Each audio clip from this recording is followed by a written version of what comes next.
Hello বন্ধুরা, welcome back to my channel flavours by Shubhra. আজ তৈরি করব মুসুর ডালের চচ্চড়ি। ডাল চচ্চড়িটা তৈরি করার জন্য মুসুর ডাল ধুয়ে 10 মিনিট জলে ভিজিয়ে রেখেছিলাম।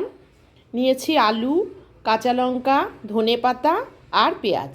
তৈরি করব ডাল চচ্চড়ি। কড়াইটা গরম করে নিয়ে সর্ষের তেল দিয়ে দিচ্ছি। তেলটা ভালো করে গরম হয়ে গেলে দিয়ে দিচ্ছি একটা শুকনো লঙ্কা। এবার দেব পেঁয়াজ কুচি,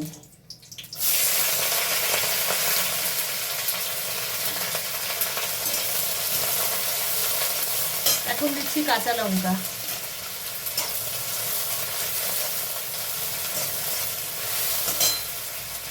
আলু,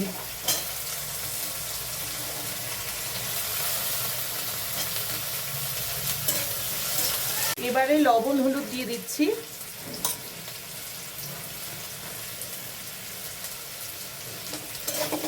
এখন দেব ডালটা।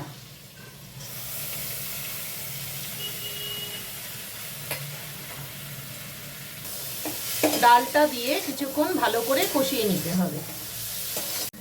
ডালটা ভালো মতো ভাজা হয়ে গেছে, এবার আমি জল দিয়ে দিচ্ছি। ডালটা যেহেতু ভেজানো ছিল, জলটা খুব একটা বেশি লাগবে না, অল্প দিলেই হবে। জলটা দিয়ে কিছুক্ষণ হতে দিতে হবে, তারপর নামানোর সময় ধনেপাতা আর মিষ্টি দিয়ে নামাবো। ডালের জলটা শুকিয়ে আসলে দিয়ে দেব ধনেপাতা।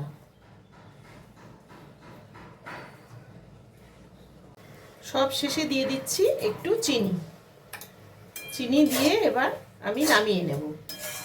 তোমাদের যদি ডাল চচ্চড়ির এই রেসিপিটি ভালো লেগে থাকে তাহলে ভিডিওটিকে লাইক করো, চ্যানেলটিকে সাবস্ক্রাইব করো, আর যারা ফেসবুক পেজ থেকে দেখছো তারা পেজটিকে ফলো করে দিও।